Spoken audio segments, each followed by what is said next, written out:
Doble amén. Cuando el judío repetía un doble amén era porque lo que iba a decir era muy importante. De cierto te digo. Eso le da importancia al asunto. Y en esta tarde vamos a hablar de 5 características que debe tener un cristiano si se quiere ir en el rapto de la iglesia, gloria a Dios. Porque yo pienso que llegó el momento de prepararnos para el rapto. Hermano, el rapto es inminente.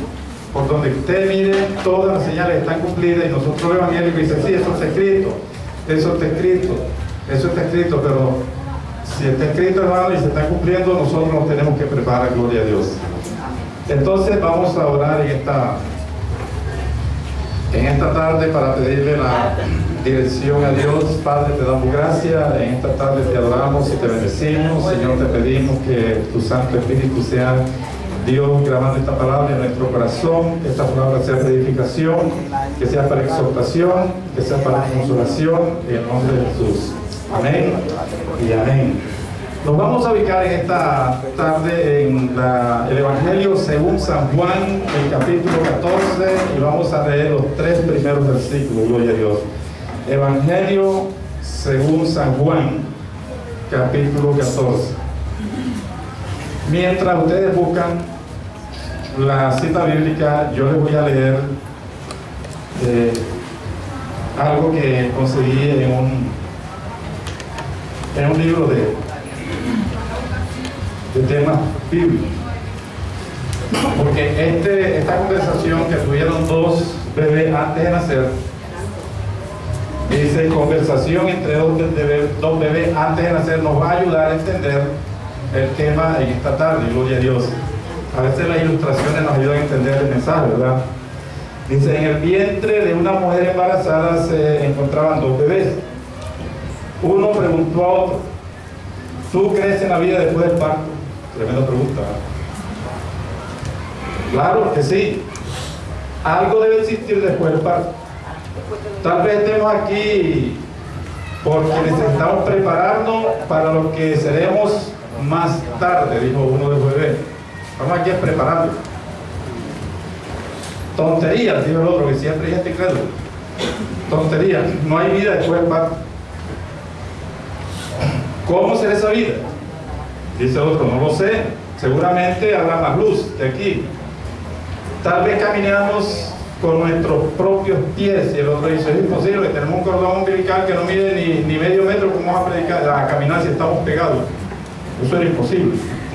Oye, ahí está así. Dice, y nos alimentaremos con nuestra propia boca. El otro dice, si no tenemos ni dientes, y esta encía que tenemos es tan débil que no es capaz de masticar una chuleta ni un pedazo de ñangol. Eso es ridículo. El cordón umbilical es por donde nos alimentamos. Yo te digo una cosa, la vida después del parto está excluida, o sea que no existe. Parece negro. Dice, el cordón umbilical es demasiado corto, pues yo creo que debe haber algo y tal vez sea solo un poco de distinto a lo que estamos acostumbrados a tener aquí. Pero nadie ha vuelto nunca más allá del parto, por eso no sabemos nada, ¿verdad? ¿Cómo iba a saber si nadie había regresado del parto? Bueno, yo sé que exactamente cómo será después del parto, pero seguramente que veremos a mamá, dijo uno de ellos, seguramente que veremos a mamá. Y ella nos cuidará. Dice, mamá, ¿tú crees en mamá? ¿Dónde crees tú que está ella? ¿Dónde? Y no la veo. Dice, en todo nuestro alrededor. En ella y a través de ella es como vivimos. Dice, si te quedas un poco en silencio, la vas a oír cantar. Y si quedas un poco quieto, vas a sentir que nos acaricia. ¿Cómo le parece? Es bonito. Tú puedes oírla cantando, cómo acaricia nuestro mundo, ¿sabes? Pues yo pienso que hay una vida real que nos espera y que ahora solamente estamos esperando, nos estamos preparando para ella, gloria a Dios. ¿Qué tal le parece esa conversación? Parece algo como lo que nosotros hablamos ahora, ¿verdad? La pregunta es, ¿hay vida después de la muerte? ¿Y cómo será? Bueno, nosotros sí tenemos, digamos, la respuesta porque la Biblia nos lo dice, gloria a Dios. En el Antiguo Testamento era poco lo que se sabía después de la muerte, porque la Biblia, el Antiguo Testamento es poco lo que revela. La gente todo lo que sabía era que cuando morían iban a descender a un lugar que se llama el seno de Abraham y nada más. Pero cuando viene Jesús, hermanos, se habla de una expectativa con relación a lo que será la vida después de la muerte, o yo diría no después de la muerte, sino después del rapto de la iglesia. Gloria a Jesús. Vamos a leer lo que dijo Jesús en el aposento alto, o como diríamos ahora, en el segundo piso de una casa, que era donde ellos estaban. Ellos estaban en el segundo piso de una casa.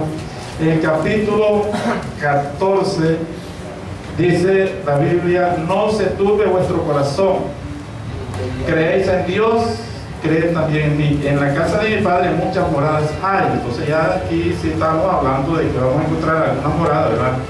Que Jesús nos va a preparar, y esa morada está nueva Jerusalén. Yo sé para dónde voy, nosotros sabemos para dónde vamos, para la nueva Jerusalén. Gloria a Dios.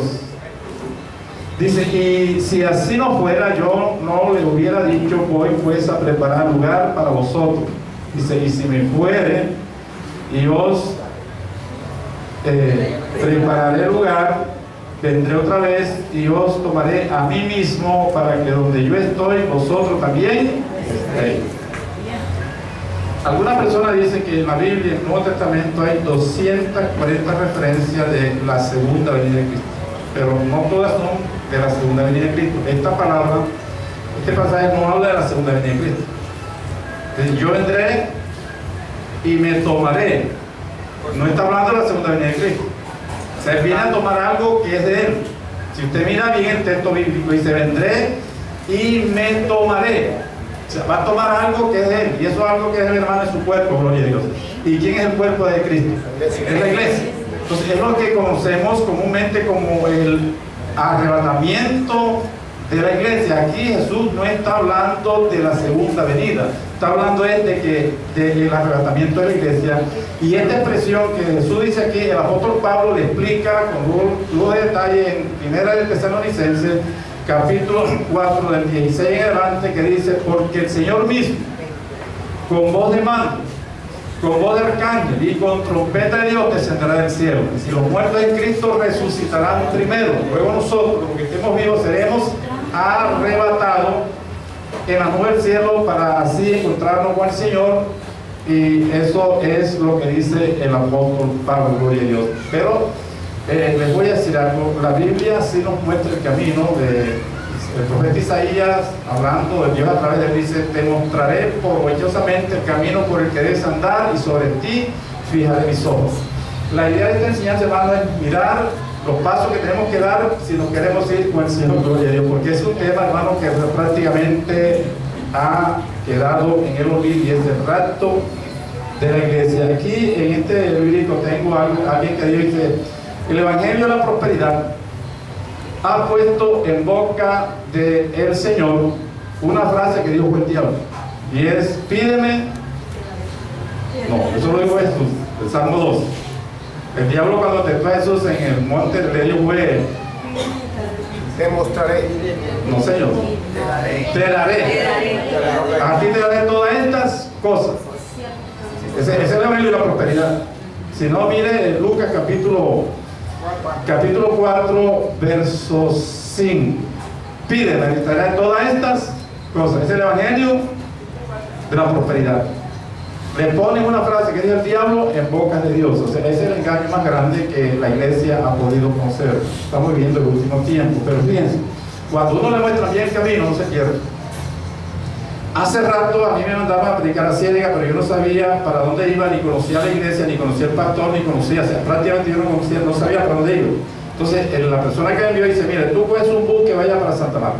Mire bien, te quedas en la segunda bomba de aquí para allá. Cuando te vas a mirar a la mano derecha, y hay una calle que tiene un bulevar. Vas por el bulevar y vas mirando a la mano derecha, y hay una calle ancha y sin pavimentar. Sigue por esa calle mano derecha y vas a llegar a la cárcel. Diagonal a la cárcel está la iglesia. ¿Qué hice yo, hermano? Me cogí un bus que iba para Santa Marta. Estaba pendiente la segunda vez bajé y vi la calle del bulevar. Empecé a bajar y vi la calle ancha y doblé, llegué a la cárcel y al frente estaba la iglesia. ¿Por qué llegué a la iglesia? Porque obedecí los pasos que me habían dado y que yo tenía que dar. O sea, era parte de obediencia, pero también ilustraron bien. La Biblia nos ilustra bien los pasos que tenemos Por eso el profeta Isaías en el capítulo 35, el verso 8 dice que será llamado camino de santidad y no pasará cosa inmunda por él. Dice, y el que anduviere por ese camino, por torpe que sea, no se extraviará. ¿Verdad que sí? Entonces se necesita hacer o bien torpe, o es que de pronto somos bien desobedientes. Pero vamos a mirar, hermano, porque el rapto es inminente, gloria a Dios. Y el Señor puesto en mi corazón estos días que hable del rapto de la iglesia, y donde quiera que hoy, hermano, predico que el Señor está por venir, y la gente que, hermano, con los ojos abiertos, y de pronto la gente está desapercibida, y es lo que he podido cantar, hermano. Estamos preparándonos para todo, menos para el rapto. Mire, está lástima que Barranquilla ya se está preparando para el carnaval, Cartagena está preparando para el 11, mucha gente está preparando ya los disfraces y eso, y el pueblo de Dios, hermano, está tan dormido porque algunos días me dicen, hermano, lo que pasa es que estamos en tiempo del cabeceo, y eso justifica para que la gente no se esté preparando, nos tenemos que preparar, gloria a Dios. ¿Y cuál es el primer paso que tenemos? O la primera característica que debe tener una persona si se quiere ir en el rapto. Juan capítulo 3, verso 3. Dice que tenemos que nacer de nuevo. El que no nace de nuevo se queda, gloria a Dios. De ese tema pues muy poco se conoce, y es el nuevo nacimiento. Evangelio según San Juan capítulo 3. Allí Jesús tiene un diálogo con un predicador, un maestro de Israel, un fariseo. Jesús le dijo que era maestro. ¿Eres tú maestro de Israel y no sabes esto? ¿Cómo le parece? Hay gente que sabe que hay gente que sabe que hay un proveedor, pero no sabe que hay un salvador. Juan capítulo 3, el versículo 3, la Biblia dice, Juan capítulo 3, verso 3, respondió Jesús y le dijo, de cierto te digo. Oiga bien y escuche bien cuando Jesús dice, de cierto te digo. Usted entender que lo que va a decir es muy importante. Cuando el judío repetía el doble amén era porque lo que iba a decir era muy importante, y para mí esto, hermano, es importante, gloria a Dios. Porque si hay algo que anhelamos nosotros es un día estar en la presencia de Dios, o sea, un día estar en las bodas del Cordero. Porque después del rapto aquí en esta tierra lo que va a quedar es el mismo infierno. Entonces, de cierto te digo, que el que no naciere de nuevo no puede ver el reino de Dios. Entonces, requisito indispensable, y no nos equivoquemos, para nacer, para ser parte o para irnos al rapto de la iglesia, tenemos que nacer de nuevo, porque de esta manera nos hacemos miembros del cuerpo de Cristo. Y Jesús viene por lo suyo. Dice, vendré y me tomaré. Entonces tenemos que nacer de nuevo. Pero bueno, ¿en qué consiste el nuevo nacimiento? O sea, ¿cómo, cuándo y por qué hay que nacer de nuevo? Son tres preguntas, hermanos, que nos ponen en órbita, ¿verdad? ¿Cómo, cuándo y por qué? ¿Por qué tenemos que nacer de nuevo? El apóstol Pablo, en la primera carta a los Corintios, en el capítulo 2, el verso 14, nos hace una declaración que tiene muchísima importancia. Y ahí el apóstol Pablo dice, porque el hombre natural no entiende las cosas que son de Dios, porque para él son locura, y no las puede entender porque se han de discernir espiritualmente. El hombre natural no entiende las cosas que son de Dios. ¿A quién llama la Biblia hombre natural? En la escuela, en una escuela no participa. ¿A quién llama la Biblia hombre natural? El que no nació de nuevo. Así de fácil. ¿Qué le pasa al hombre natural? No entiende las cosas que son de Dios, porque el mismo Jesús dijo que Dios no es Dios de muerte.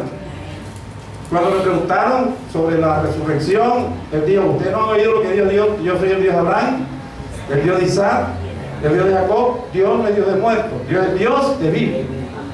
Entonces nosotros nacemos con la herencia de Adán, y es que por cuanto todos pecamos estamos destituidos de la gloria de Dios.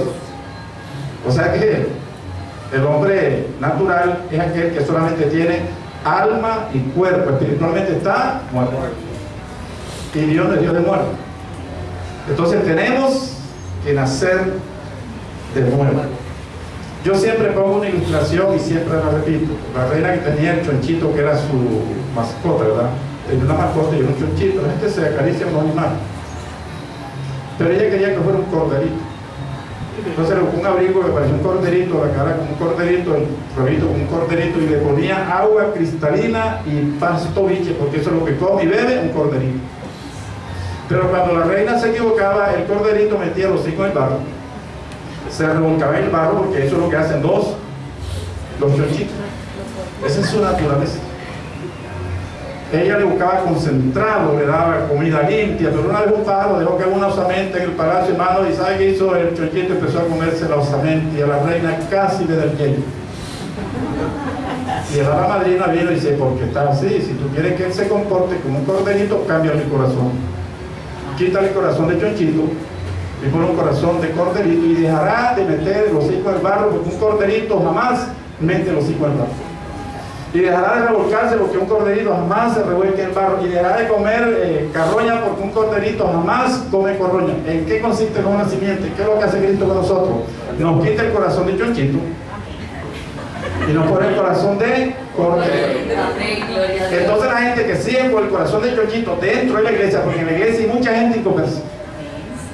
O sea, el 80% de la iglesia no ha nacido de nuevo. Por eso este mensaje hay que recalcar que hay que nacer de nuevo. Porque si no nacemos, no entramos. Una persona inconversa en la iglesia, de pronto es el pastor, de pronto puede ser un diácono, un predicador, de pronto es el presidente de los jóvenes, el presidente de los caballeros, y sin converso dice, pero ¿por qué así? Eso es legalismo. O sea, para él es, dice la Biblia, que para ellos es cosa rara que nosotros no sigamos su camino desenfrenado. O sea, ellos lo ven como cosa rara, ¿por qué? Porque tiene un corazón de chonchito, a menos que Dios cambie su corazón de piedra y le ponga un corazón de carne, gloria a Dios. Pero tenemos que nacer de nuevo, si no entramos al reino de Dios, porque al reino de Dios no entran chonchitos, sino corderitos. Pero ¿cómo es que se nace de nuevo? En el libro de Isaías, capítulo 43, y yo quiero que usted apunte esa cita, vamos a leer el verso 7, y Isaías, libro del profeta Isaías, capítulo 43, el verso 7. Vea, el Señor me ha puesto en estos días que hable estas cosas, gloria a Dios. ¿Será porque el Señor viene pronto? Yo creo que sí, hermano. Dios quiere preparar una iglesia, gloria. Nos tenemos que preparar, y nos tenemos que preparar como dice la palabra. El que cree en mí, como dice la Escritura, no es de cualquier forma, es como dicen las Escrituras. Libro del profeta Isaías, capítulo 43. O sea, yo les voy a leer el verso 7. Vamos a leer el verso 7.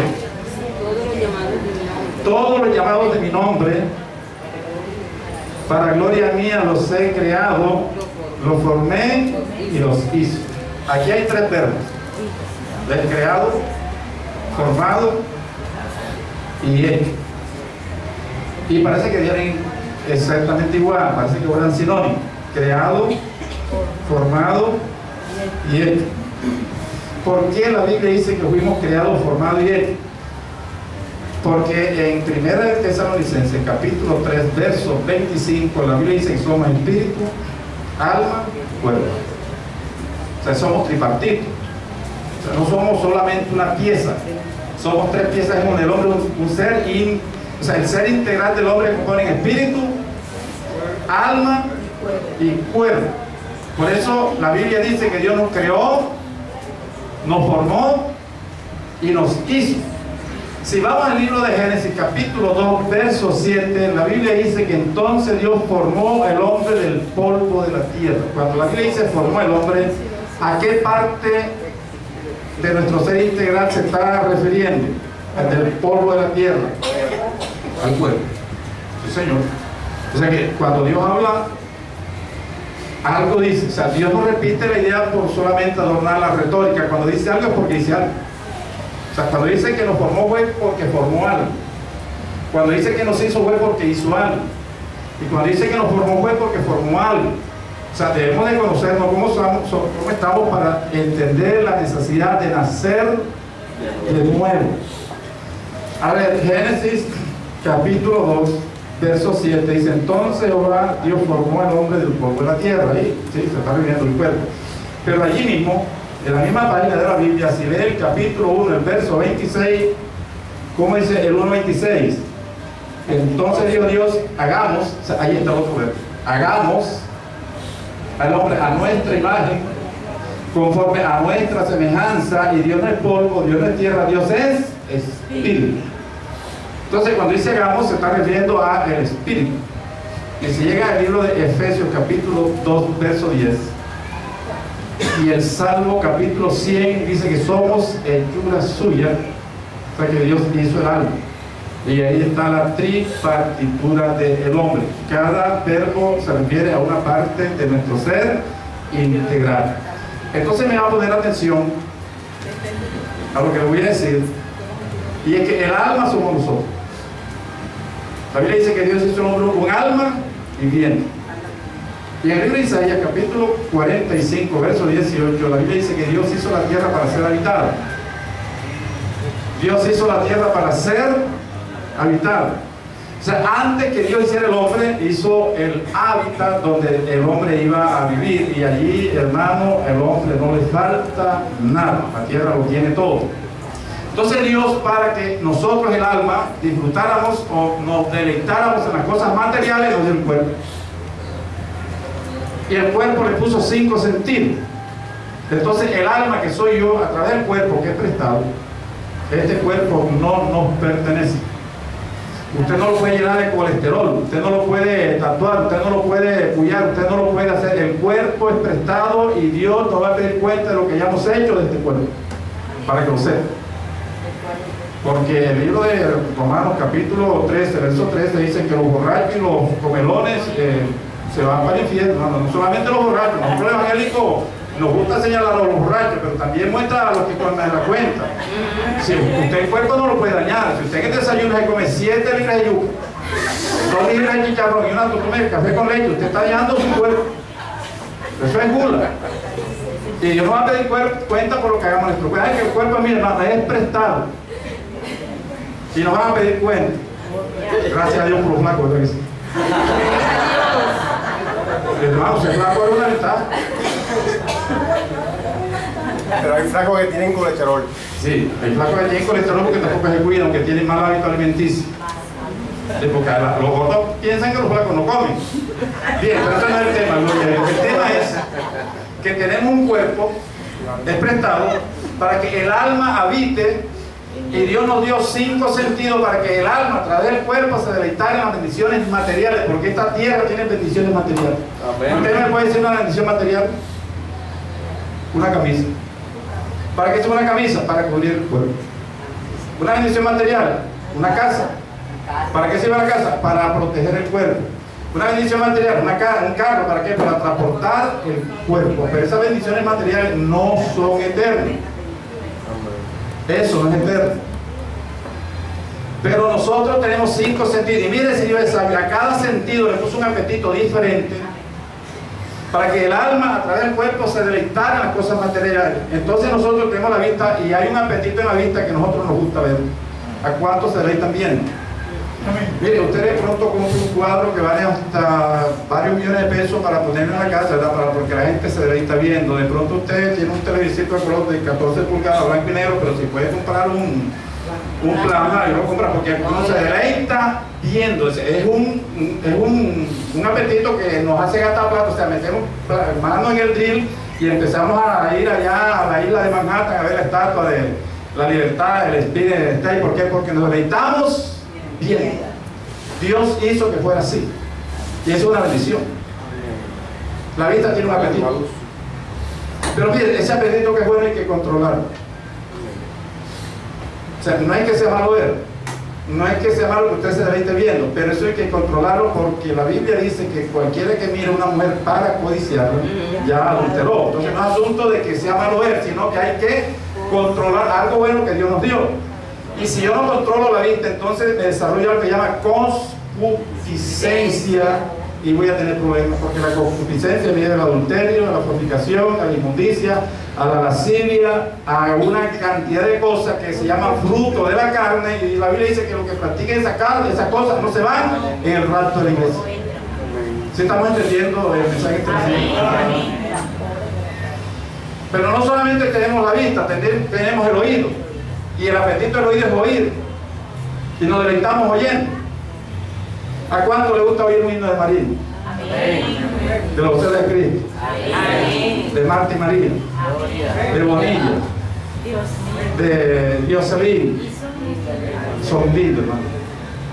Hay un himno de los voceros de Cristo que se llama Si el mundo en vez de rosa te destina, el Señor en rosas todas cambiará. Es uno se deleita oyendo esos signos, gloria a Dios. Pero ese apetito al oído que es bueno, hay que controlarlo también. Porque a cuánto nos gusta oír chisme.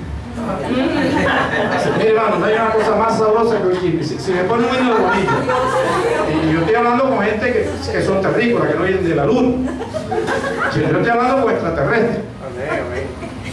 A nosotros nos ponen un himno de los voceros de Cristo que dice: divino compañero del camino, tu presencia siento yo acariciar.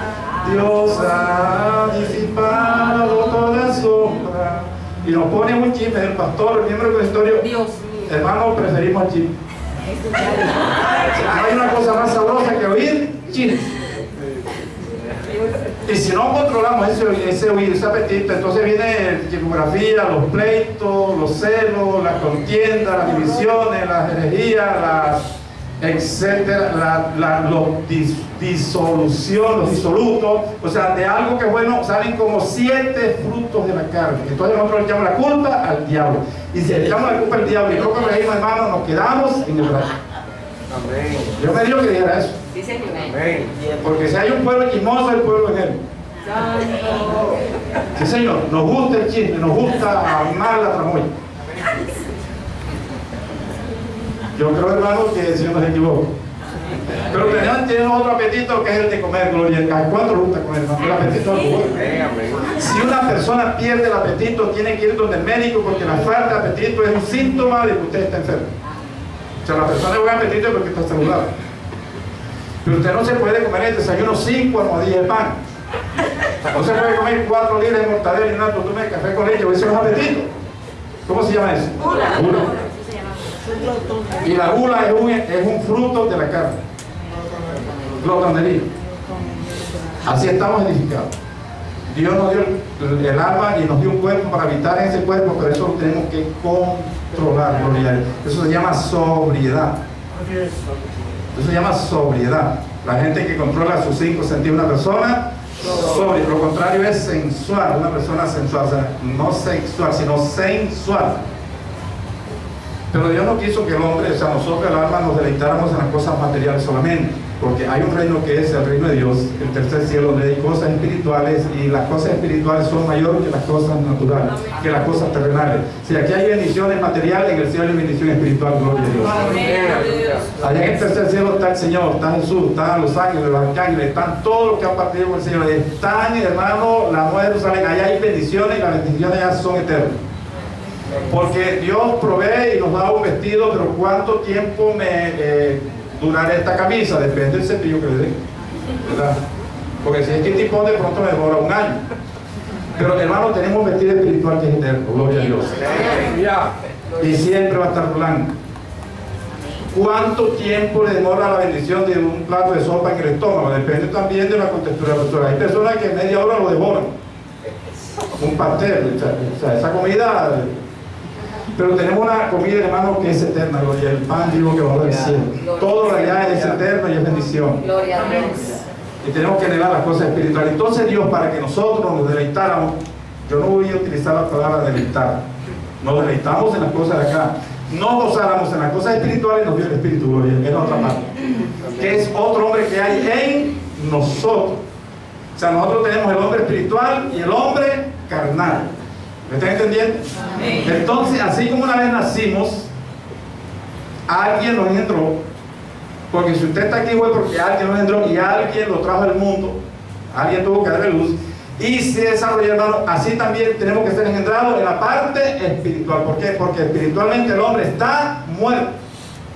Entonces vamos a ir nuevamente a 1 Corintios capítulo 2 y vamos a entender este asunto, porque este es un asunto, hermano, necesario para todos nosotros, gloria a Dios. Y a su nombre sea gloria. Y allí yo les voy a hacer algunas preguntas. Yo voy a ir leyendo y voy a hacer algunas preguntas a ver qué tanto hemos entendido hasta este momento, porque si no hemos entendido volvemos a repetir el mensaje. La iglesia, 2 Corintios capítulo 2, el verso 14. Pero el hombre natural no entiende las cosas que son del Espíritu de Dios, porque para él son locura y no la puede entender porque se han discernido espiritualmente. ¿A quién llama la Biblia hombre natural? Que no ha nacido de nuevo. Estamos de acuerdo, dice el verso 15. En cambio, el espiritual juzga todas las cosas, pero no es juzgado por nadie. O sea, le entiende. ¿A quién llama la Biblia hombre espiritual? Sí, señor. Muy bien. Estamos bien. Pero ahora lo voy a leer el capítulo 3, el verso 1, y ahí donde está la cascarita. Sí, ahí mismo, el que sigue, capítulo 3. De manera que yo, hermanos, no puedo hablarlo como espirituales, sino como carnales, como niños en Cristo. Aquí la Biblia habla del hombre natural, el hombre espiritual y el hombre carnal. ¿Me repiten quién es el hombre natural? Amén. Llevamos 3. ¿A quién llama la Biblia hombre espiritual? Ya nació de nuevo. ¿Y a quién llaman a la Biblia hombre carnal? Al que conoció y se hace las obras de la carne. Está adentro, pero no es. Nació, pero es un niño. Tiene los deseos de la carne. Pero a ver, si tiene el corazón de cerdito todavía. Ya nació. Pero o sea, les voy a decir algo. Ya nació. Porque habla de niño, y un niño ya nació. Pero vamos a poner un ejemplo bastante familiar y vamos a entender. ¿Qué pasa si una mamá trae un niño de 40 días de nacido y el niño se orina aquí? O se ensucia. Hermano, nadie va a decir, ay, pónganle disciplina, se orinó, que muchacho. Tiene 30 días, hermano. ¿Qué quiere hacer? Va a cambiar el pañal. Es normal. Nadie se va a caer, porque eso es normal. Es un niño recién nacido. Pero ¿qué pasa si un viejo de 18 años se orina? Sí, señor. ¿Qué pasa si el hermano o Sara, hermano, se orina aquí? Eso está grave. Sí. Miren, hay gente en el Evangelio que, debiendo ser ya maduro, se comportan como recién nacidos. No se han desarrollado. Son enanos espirituales, no se han desarrollado y se comportan como recién nacidos. Esa gente, hermanos, si las trompetas se quedan, si viene hermano, se queda. ¿Por qué? Porque la tierra, al cielo no va gente que tiene el corazón de ñonchito, sino el corazón de corderito. ¿Estamos de acuerdo? Bien, llevamos un 7 ya para la nota final. Dios nos creó, nos formó y nos hizo porque somos espíritu. El alma soy yo. Dios me dio el cuerpo para que disfrutara las bendiciones materiales, pero me dio el espíritu para que gozara las bendiciones espirituales. O sea que así como en lo físico tenemos 5 sentidos materiales, en lo espiritual también tenemos 5 sentidos espirituales, porque la Biblia habla del hombre natural, del hombre carnal y del hombre espiritual. O sea, la persona que se ha desarrollado. Pero ¿cómo nacemos de nuevo? Vamos a ir a la conversación que Jesús tuvo con Nicodemo, el capítulo 3, el verso 16, el 14, perdón, Juan capítulo 3, verso 16. ¿Cómo se nace de nuevo? Es una pregunta. Yo me dije Apocalipsis, dije Juan. El Evangelio según San Juan capítulo 3, el verso 14, Jesús le dice a Nicodemo, dice Juan capítulo 3, el verso 14, dice, ¿cómo? Ahí hay un cómo, ¿verdad? ¿Cómo será el cómo? Como Moisés levantó la serpiente en el desierto, así es necesario que el Hijo del Hombre sea levantado para que todo aquel que él crea no se pierda, mas tenga vida eterna. Se nace de agua y del Espíritu. Jesús es la palabra. ¿Cómo se nace nuevo, hermanos? Mirando a Jesús. O sea, creyendo a Jesús con fe. Porque la Biblia dice en Romanos 10, 9, dice, porque si confesamos con nuestra boca que Jesús es el Señor y creemos con nuestro corazón que Dios nos levantó de los muertos, seremos salvos. Porque con la boca se confiesa para justicia y con el corazón se cree para salvación. O sea que tenemos que mirar a Cristo por fe, aceptar en nuestro corazón, Él es la palabra. La palabra es como el agua, nacemos de agua y de el Espíritu. Es a través de Cristo. Ahora la pregunta es, ¿cuándo se nace de nuevo? O sea, ¿por qué? Porque lo que no nace no entra, ¿verdad? ¿Por qué? Porque el hombre natural no entiende la cosa que nos dio, entonces hay que nacer de nuevo. ¿Por qué? Por todas esas cosas. ¿Cómo? Hermano, mirando al Señor. O sea, no hay otra forma de hacerlo. Es a través de Cristo donde tenemos la salvación de nuestras almas. Es a través de Él. Dice una tradición judía que cuando Dios, por ahí por el libro de Números, capítulo 21, el pueblo se rebelizó, Dios me envió serpientes y las serpientes mordían y la gente estaba muriendo. O sea, Jesús cita Números capítulo 21, efectivamente el 9 está donde levanta la serpiente. Dios le dice a Moisés, haz una serpiente de bronce. Toda la persona que mordía una serpiente, entonces Moisés, Dios le dice, búscate a 4 o 5 que te quieran acompañar, te busca un megáfono de 6 baterías y sales a perifonear en el campamento. Y el mensaje era que si alguna persona estaba mordida de serpiente, miraba y tan pronto que lo miraba, hermano, se le quitaba el hinchazón, se le quitaba la gangrena. Cuando la serpiente pica, muerde, hermano, me inyecta de veneno, entonces la piel empieza a hincharse y se empieza a gangrenar porque envenena la sangre y la persona se muere. O sea, una mordida de culebra es fatal. Entonces la persona hinchada, mirando a la serpiente, hermano, se componía. La gente diría, pero eso es imposible, que mirando una chatarra de bronce se me va a quitar el dolor, se me va a quitar el hinchazón, se va a salir el veneno. Dios había dicho eso, hermano. O sea, las cosas de Dios son sencillas. Las cosas de Dios son de fe. O sea, de pronto nosotros le ponemos arandela, le ponemos plumpita, le ponemos cositas, pero el evangelio es sencillo. Nosotros el evangelio le estamos poniendo que mucha decoración y lo estamos tapando demasiado, pero el evangelio es sencillo, el evangelio es algo de fe. Dios le dice a Moisés, el que muerde la culebra tiene que mirar la serpiente. Así de fácil, ¿no? Entonces le dice, no, pero ahí tiene que otra cosa. ¿Cómo es posible que si una persona está mala por haberse metido eso? La Biblia dice que así es y así tiene que ser. Pero hermano, después que mató a la abuela, a la mamá y ya no hay que arrepentir, la Biblia dice eso. No hay pecado por horrendo que sea que la sangre de Jesucristo no lo borre, gloria a Dios. La Biblia dice eso. Pero es a través de Cristo, mirando por la fe, gloria a Dios. Así como Moisés levantó la serpiente en el desierto, es necesario que el hombre sea levantado para que todo aquel que él crea no se pierda, mas tenga vida eterna. La historia que le voy a contar es de un muchacho ahí en la carpa en esa época en Israel que lo mordió la culebra.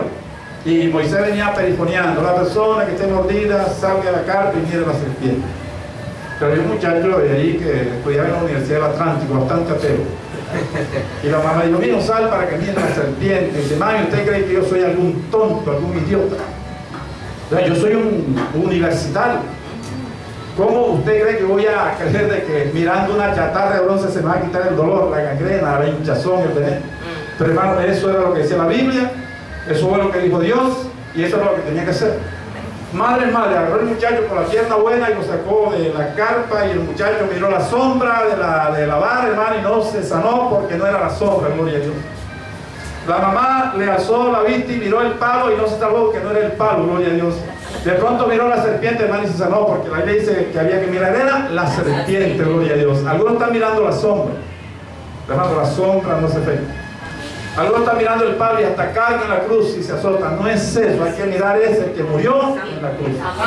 La única forma de hacer de nuevo es mirando a Cristo como nuestro Salvador y no hay otra forma de hacerlo mejor. Si usted la consigue, dígame, y hermano, es mirando así como Moisés levantó la serpiente en el desierto. Ahora, ¿cuándo se nace de nuevo? Porque ya sabemos por qué, ¿verdad? Porque el que no nace no entra. ¿Cómo? Hermano, a través de Cristo, gloria a Dios. ¿Cuándo se nace de nuevo? Yo le voy a dar una tarea. Usted va a leer el libro del Éxodo, todo en su casa, y va a encontrar esto que le voy a parafrasear. En el libro del Éxodo dice que cuando el pueblo de Israel salió de Egipto, salió con Moisés de toda clase de gente.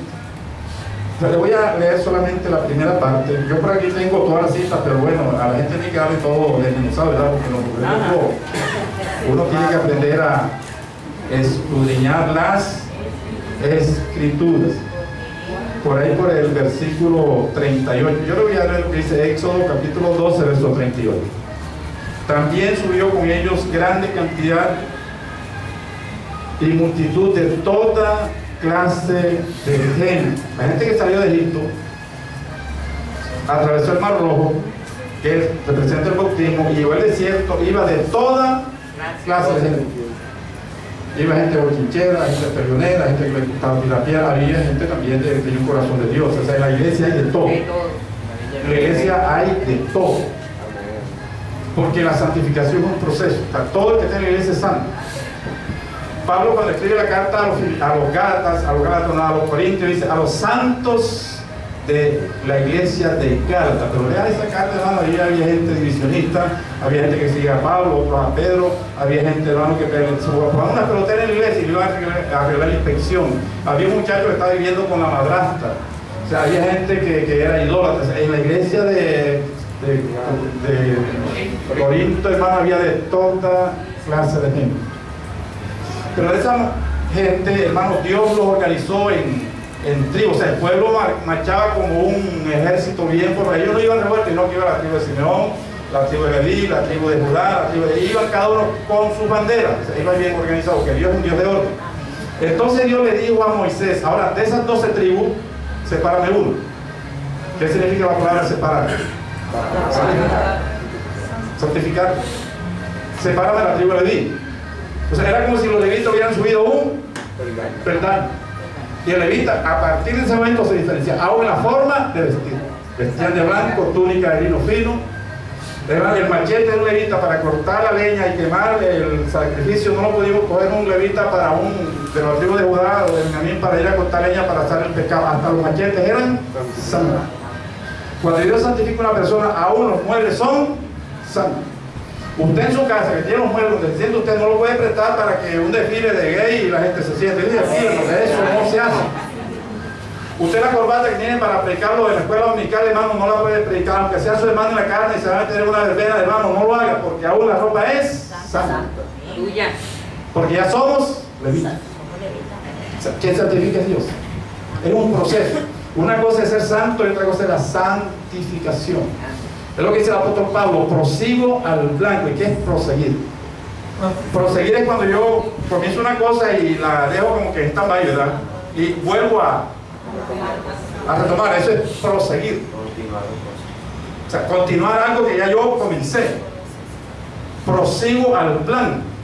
Esa palabra que dice Pablo en Efesios tiene mucho significado. Entonces ya los levitas se diferenciaron. Entonces ya los demás decían, es que esos son religiosos, esos son fanáticos. No, son legalistas.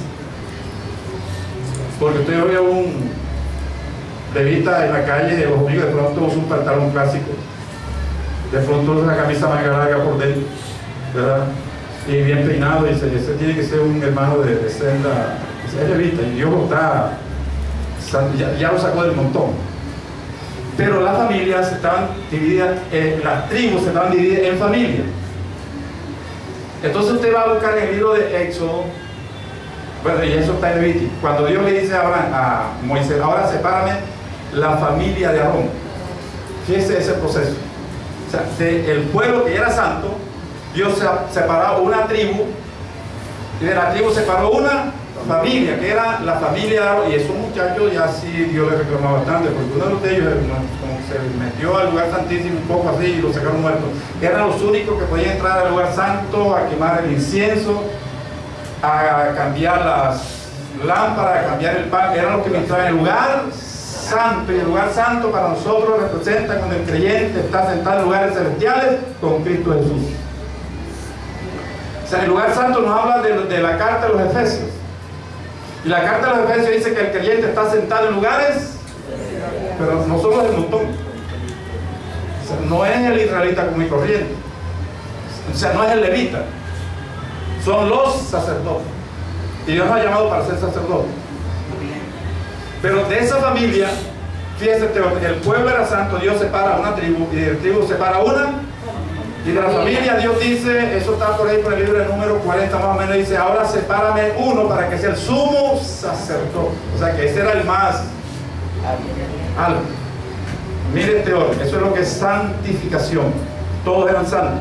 Pero yo comienzo un proceso de cada vez más alto. Y el sumo sacerdote era la única persona que entraba una vez al año al lugar santísimo. Porque el lugar santo, el lugar santísimo estaba dividido por un velo. Pero la Biblia dice que cuando Jesús murió en la cruz, ese velo fue roto de arriba hacia abajo. Y dice el apóstol Pedro en la primera carta, el capítulo 2, el verso 9, 1 Pedro 2, 9, ¿alguien me lo puede decir de memoria? Nosotros somos real sacerdote, nación santa, pueblo elegido por Dios, para anunciar las virtudes de aquel que nos llamó de su tiniebla a su luz admirable. O sea que somos llamados a ser sumo sacerdote, o sea, no quedarnos en el montón, porque si estamos en el montón y viene Jesucristo, hermano, nos quedamos, gloria a Dios. Mira todo el proceso que nos lleva al nuevo nacimiento. Por eso tenemos que nacer de nuevo, porque el lugar santísimo es tipo del cielo. La Biblia dice en Hebreos capítulo 8, verso 5, que el lugar santísimo es figura del cielo. ¿Para dónde vamos? En la Nueva Jerusalén, o la cual Cordero, en el cielo, gloria a Dios. Entonces tenemos que nacer de nuevo, si nos queremos ir en el rato. A ver, ¿hay alguna pregunta? ¿Sí o no? Dice que el Señor a Nicodemo, de cierto te digo, que el que no naciera de nuevo no puede ver. Bueno, ni siquiera ver. Es como dice, ¿verdad? Que muchos nacen de nuevo, pero se quedan como niños. Se quedan como niños. Nacidos. Entonces hay un requisito para poder entrar y es crecer. Y es el número 5 que dice que de cierto te digo que el que no nace del agua Y del espíritu no puede entrar. Una cosa es ver el reino de Dios y otra cosa es entrar. Ver, son dos cosas diferentes. Pero fíjense que hablamos que se nace a través del agua y del espíritu, ¿verdad? Y Cristo es la palabra. El único que nos puede hacer de nuevo es Jesucristo a través del Espíritu Santo. Gloria a Dios. Bien, hermanos, a las gracias por la aclaración. Bien, pero no solamente, digamos, uno de los requisitos indispensables para irnos en el rato, hermano, es tener aceite en la lámpara, como el pueblo. O sea que si queremos irnos en el rato, el segundo requisito indispensable es tener aceite en la lámpara. Mateo capítulo 25.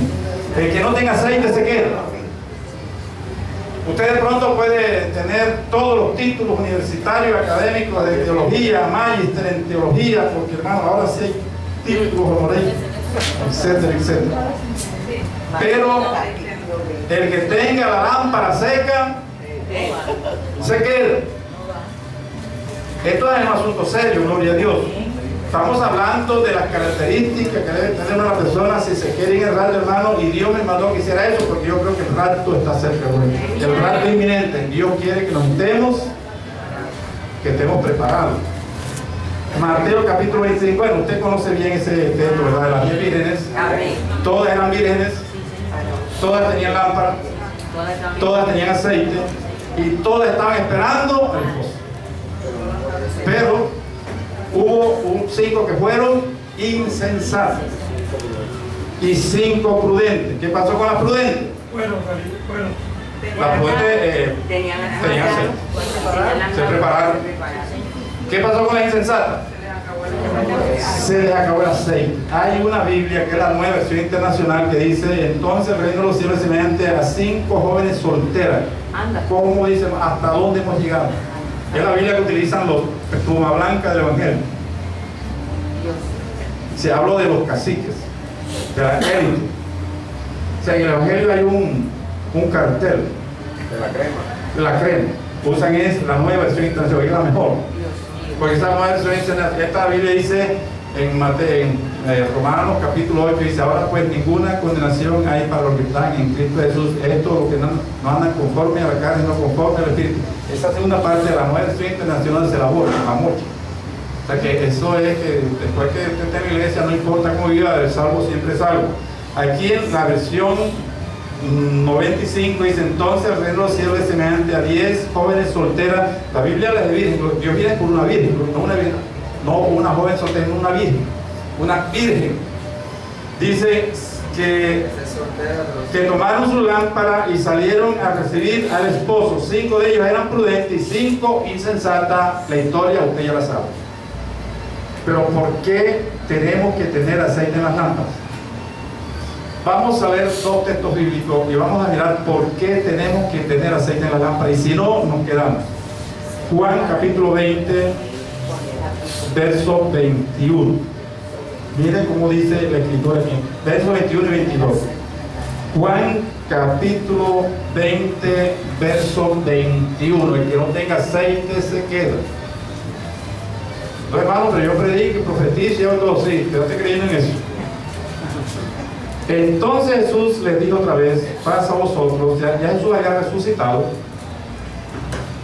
resucitado, se encuentra con los 12 bueno, los 12 no, ahí faltaba Judas y Juan y el incrédulo, Tomás. Como me envió el Padre, así también yo os envío. Dice, y habiendo dicho esto, sopló y le dijo: recibid el Espíritu Santo. Sopló. Vaya al libro de Hechos de los Apóstoles, capítulo 1. Ahí mismo está cerquita. Del verso 4, 1:4 del libro 6. Capítulo 1, verso 4. Estando juntos, nuevamente Jesús se reunió con ellos. Les mandó que no se fueran de Jerusalén, sino que esperaran la promesa del Padre, la cual les dijo: oíste de mí, porque Juan ciertamente bautizó con agua, mas vosotros seréis bautizados con Espíritu Santo dentro de no muy pocos días. Yo una vez estaba en una clase con otro pastor que habla por radio Telecaribe, y él dice a los alumnos: esto de Juan capítulo 20, verso 1 fue un amago. O sea, ellos no recibieron la promesa, Jesús como que les amagó. O sea, lo recibieron fue en el libro de los sellos. Él enseña que si la persona no habla lengua no es salvo. De pronto sabe quién es. Para ser salvo tenemos que hablar en otra lengua, porque el que no hable lengua es porque no tiene el Espíritu Santo, dice ese pastor. Porque dice de que en el capítulo 20, el verso 20 al 21, Jesús no les dio, sino que hizo fue un amago. Dice que fue un amago. Yo digo que no fue un amago. Ellos recibieron el Espíritu. Porque Jesús no amaga. ¿Qué fue lo que pasó en el capítulo 21? El capítulo 20, verso 21. Hermano, ellos se hicieron templo del Espíritu. El Espíritu Santo empezó a habitar dentro de ellos. En el libro de los Hechos vino fue sobre y son dos cosas totalmente diferentes. El Espíritu Santo es como el agua. Es más, el agua es tipo del Espíritu Santo. Si usted llega a su casa con sed, llega sediento, y en vez de ir a la nevera y sacar un vaso con agua y tomárselo, va a la ducha y abre la ducha y empieza a echarse el agua encima, ¿qué pasa? ¿Esa agua le quitará la sed? No. Refresca. Sí, encima de ella no le quita. Si usted la tiene que tomar. Y si se la toma, le quita la sed. Dentro hace una función diferente. Pero usted llega a su casa de una carbonera y llega sucio, está trabajando en una carbonera y llega sucio y se va a bañar, se va a limpiar, y llega a la nevera y en vez de echársela, lo que hace que se la toma, esa agua que toma le quitará el sucio. No. Ahí se la tiene que echar. Una cosa es cuando el Espíritu Santo está sobre, o sea, este es el derramamiento, y otra cosa es cuando está dentro. O sea, la primera faceta, que fue lo primero que Jesús hizo, el Espíritu Santo dentro me da una unción de vida. Sobre de mí me da una unción de poder. Y son dos unciones diferentes. Quiero que entienda esto. Y si no entiende, levante la mano y pregunte, porque esto, hermano, es de suma importancia. ¿Cuál es la unción de vida? El Espíritu Santo dentro de mí hace que yo dé el fruto del Espíritu, que es amor, gozo, paz, paciencia, benignidad, bondad, fe, templanza y mansedumbre. O sea, me capacita para vivir la vida que Dios le agrada. Y Dios conoce al creyente por el fruto. El fruto lo damos nosotros. El creyente tiene que dar fruto. Sobre mí me da una unción de poder. Y la unción de poder es a través del don, o los dones, que es palabra de ciencia, palabra de sabiduría, discernimiento de espíritu, don de fe, don de milagro, don de sanidad, don de lengua, interpretación de lengua y profecía. Son dos manifestaciones totalmente distintas del mismo espíritu. Es más, yo creo que hay hasta 4 unciones. Hay una unción de vida, una unción de poder. Una unción es aquella que el Espíritu Santo a tu lado, porque el Espíritu Santo está sobre mí, dentro de mí, al lado mío, o sea, dentro, sobre y al lado. Al lado mío es el Paracleto, que me va a guiar a toda verdad. Pero hay una unción de muerte, y de eso de pronto no hablamos mucho, ¿verdad? Porque a quién le gusta morir, pues, un tema bastante técnico, pero a Jesús lo unieron para la sepultura. A Jesús lo unieron para la sepultura. Por eso hablamos en otro decían, porque la gente de pronto se asusta. Pero sí estamos aquí sobre el tapete, que hay una unción de vida y una unción de poder. Cuando la gente tiene la unción de poder y viene a predicar aquí, hermano, tienen que recoger las bancas, porque la gente vomita, la gente brinca, la gente salta, la gente se cae, la gente levanta polvo. Y la gente dice, wow, y eso vende. Porque el cristiano, hermano, que tiene el Espíritu Santo es soberbio, gloria a Dios. Y lo invita. Hermano, que el hermano tiene unción. Pero muchas veces por estar cultivando la unción de poder, descuidamos la unción de vida. Entonces tenemos todo el poder del mundo, pero nuestro testimonio no vale 5 centavos. Entonces ustedes, gente de la élite del evangelio, lo que podríamos llamar el cartel evangélico, que dicen: mi hermano, el apóstol Pedro estaba equivocado cuando no recibió la ofrenda que le dio el Simón el Mago. Él debió haberla recibido. Se están diciendo así. Y usted ve esa gente, hermano, que cuando predica la gente suelta la muele, dice, entonces porque Dios lo respalda. Y algunos se atreven a decir que no, nació el diablo. Eso es peligroso. O sea, no haga un juicio de esa naturaleza, porque puede ser peligroso. Hay gente que tiene unción de vida y Dios lo, unción de poder, y Dios lo respalda.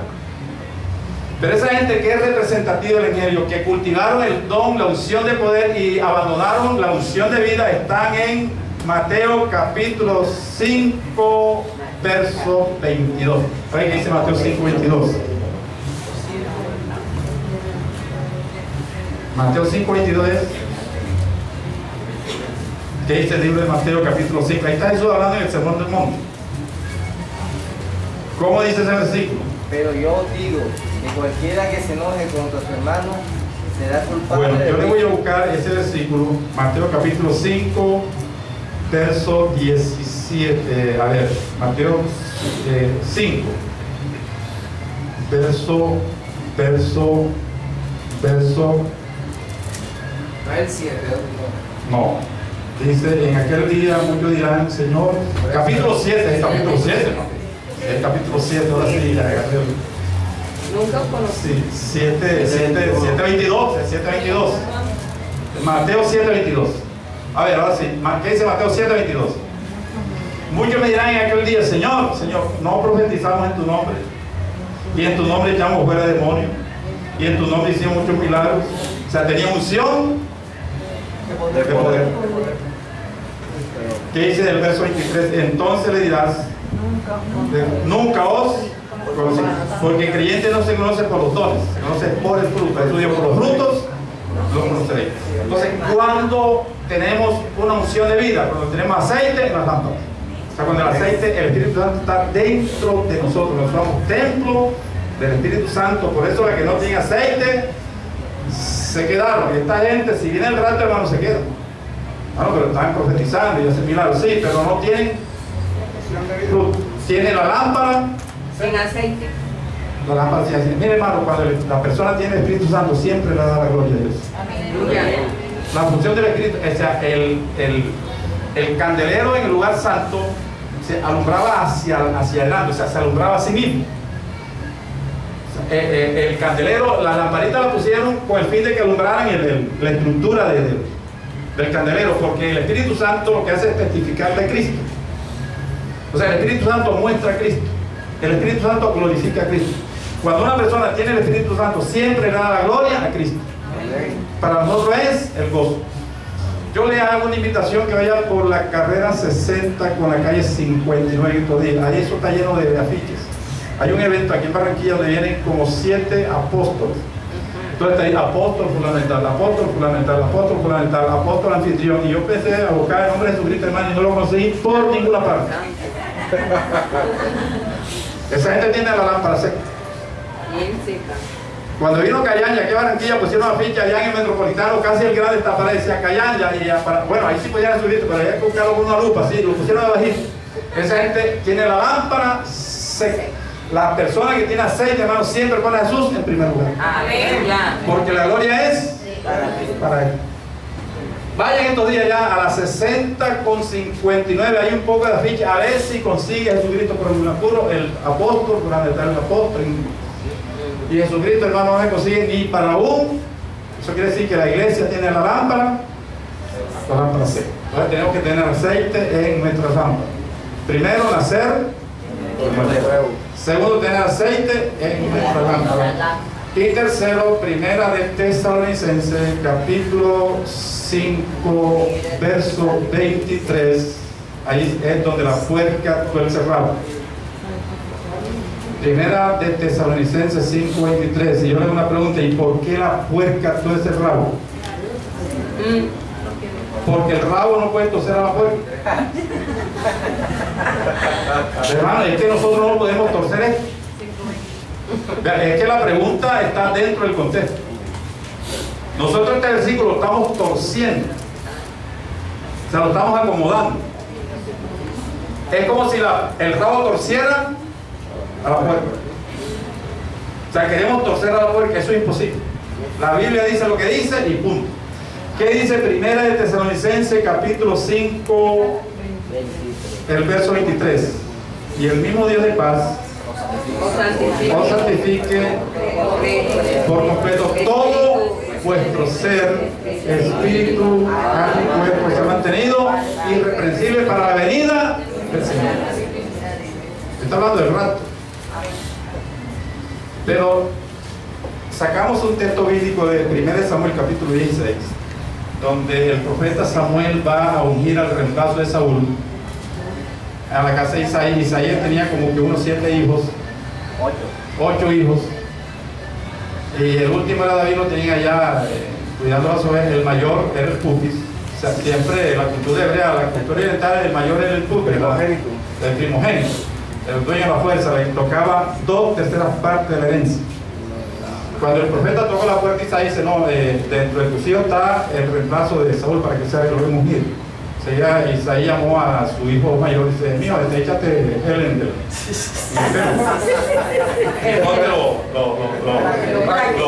y toma el celular, sí, porque trataba de impresionar el celular, y ponte los zapatos Nike y el suéter que compré allá en Sarabela, Sarabela. Y lo preparó porque era el futuro rey de Israel, bien plantado. Se quedó buen gel, el pelo le quedó para que no se le olvide. sí, para que tú veas.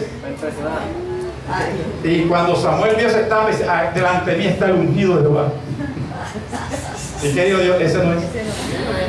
Tú miras lo que está delante de ti. Yo miro el corazón de ese texto, sacado del contexto histórico y del contexto literal. Hemos hecho una doctrina que se llama el Santo Evangelio de los Santos Evangélicos, que dice que la santidad que va es por dentro, y Dios mira solamente lo que hay por dentro, sacando de ese texto una doctrina que está mandando a muchos predicadores al infierno, porque cualquiera que diga eso es un tizón escapado del infierno. Pero como ya va a ser la semana, yo creo que este tema, porque faltan 3 más, va a quedar para el próximo domingo, porque esto no lo podemos dejar machucado. El problema de nosotros es que nos gusta correr, y entonces la cosa queda que manchada, porque este es el tema más importante, porque aquí es donde el diablo está haciendo que mucha gente tuerza La puerta. La fuerza. Sí, señor. A ver, ¿hay alguna pregunta en esta tarde? Algo que no haya entendido. Hermano, nos vamos a preparar para irnos el rato por ello. La palabra es hay una pregunta. ¿Por qué la semejanza, la comparación de una serpiente a Jesús? Porque Jesús dice que se hizo maldito, ¿verdad? Dice: a quien no conoce pecado, por nosotros se hizo pecado. Por el pecado. Por el pecado de nosotros. Y llevó nuestra maldición a la cruz. O sea que la serpiente es símbolo de maldición. Y cuando Jesús estaba en la cruz, llevaba el pecado de todos nosotros. Es una serpiente. Por eso Dios tuvo que apartar su mirada. Dice: Padre, ¿por qué me has desamparado? Porque Jesús llevaba el pecado de toda la humanidad. En ese momento se convirtió en una maldición. ¿Por qué? Porque quien ponía en una cruz no era por buena gente. Era maldito aquel que era. Y Jesús a la cruz llevó nuestra maldición. Por eso se compara con una serpiente cuando cargó nuestra maldición y la exhibió públicamente, y la exhibió públicamente en la cruz, ¿verdad que sí? Bien, ¿hay otra pregunta? Bueno, si no hay otra pregunta, vamos a pasar por aquí al pastor Gilman y continuar el servicio. Y a su nombre.